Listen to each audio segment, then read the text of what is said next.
Hello and welcome back to another episode of Math with Some. Today we are going to be doing a big one. We're going to be wrapping things up with these acceleration and time graphs and velocity and position graphs.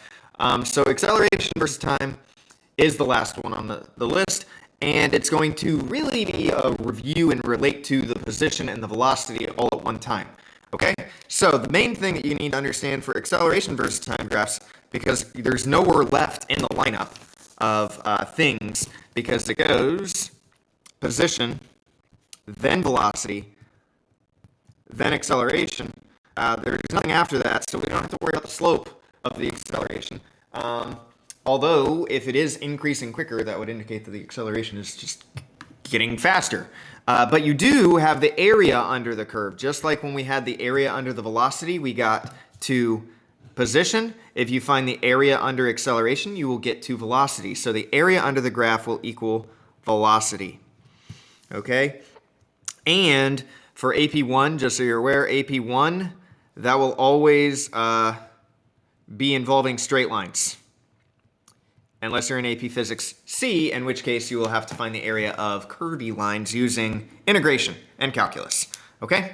So the area here under this rectangle would equal the velocity. So the velocity for 2 seconds would equal 2 times 2, which is 4.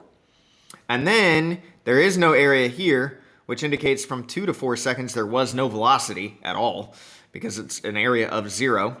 And then from 4 to 6, we had a negative area, therefore it would be a negative velocity, and we would apparently be going backwards. All right, so let's do a smorgasbord, if you will, of acceleration and constant acceleration. The first one we're going to do zero acceleration, the next one we're going to do constant acceleration, and we've done this before, but we're going to be comparing it to distance, velocity, and acceleration graphs again, just as a review. So if you have zero acceleration, that means your acceleration graph would be down here on the ground. Okay? And if you have zero acceleration, that would indicate that you have a constant velocity of some sorts. All right?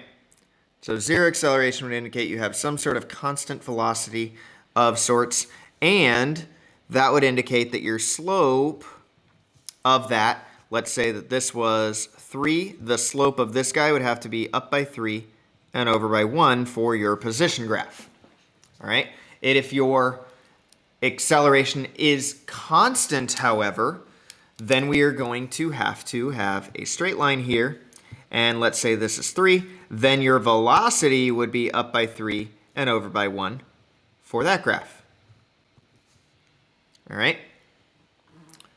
So the displacement and or position graph will be the weird one, because you're increasing your speed consistently. It is going to have some sort of curve in it, and that curve, you don't need to know it for sure, but that would be 1/2 your x squared. Okay? Which is where the 1/2 at squared comes from kinematic equations. Notice that as long as your acceleration is positive, it is concaved upward for constant acceleration. So we got one example here of how to deal with this, and then we will probably be done. Mostly because I can't find the last piece of paper that it would involve. So let's do this. Classify the velocity at each point of the position versus time graph and sketch the graph. So again, we're going to have to think what is happening. It's a position versus time graph, so we need to look and determine when is it curved and when is it not curved. And here we have, for the first bit of time, that section 1, it looks like a constant increase in position. With a constant increase in position, you are going to have a stable velocity. So that would be section 1. And if you have a stable velocity, you have no acceleration. I might have to zoom out. This is unfortunate. Zoom out a little bit. So section 1, constant position, constant velocity, and no acceleration. Okay, position 2, we're going to do step by step. Well, position 2, you kind of increased your slope a little bit, right? So if we've increased our slope a little bit, that would mean the velocity has gone up a little tiny bit for position 2, but not by that much. We've increased the slope, so the velocity has gone up slightly, but the acceleration only for a blip moment, like it would have like this blip where it accelerated briefly, but it's going to come right back down because it was still staying at a constant velocity for that section 2. For section 3, you may notice that the position didn't change. If the position doesn't change, that means that we have not moved, and if we have not moved, then you have no velocity, and if you have no velocity, you definitely don't have any acceleration. All right? So 3 there. You could argue that it decelerated really quickly as well, like down there, but I don't like doing those. All right. Section 4, we have an increase in velocity again, and it is going up, but it is concave down for this entire section all the way through here. It looks like it is concave down. So when it is concave down, that would indicate that we have a negative acceleration. Anytime it's curvy on the position graph, you have negative acceleration, but we need to look at the slope.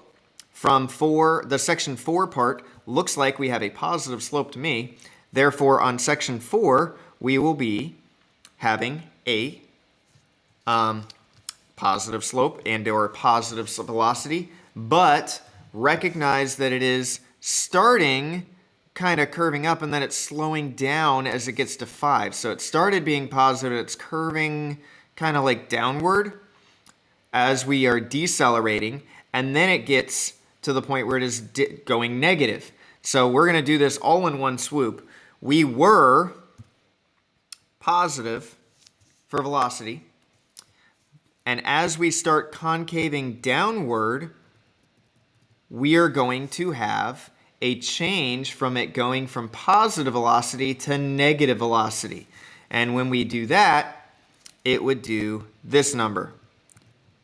And one could argue that this section right here is 6 is a straight line. If you think 6 is a straight line, this would be 4, this would be 5. If you think 6 is a straight line, you would kind of curve it out like that, indicating that we are now at constant velocity because it's straight. I think it still might be curving. It's just really hard to see. For the acceleration, during that entire 4, 5, and 6 interval, we had it concave down, especially in 4 and 5. 4 and 5, it's concave down, so the acceleration for 4 and 5 would be negative. 4 as well as 5 would be negative. If you think that 6 is a straight line, then you would have to jump up here for 6. It depends on how good your eyes are. Okay, that is going to do it for this one. Until next time, I will see y'all later. Bye.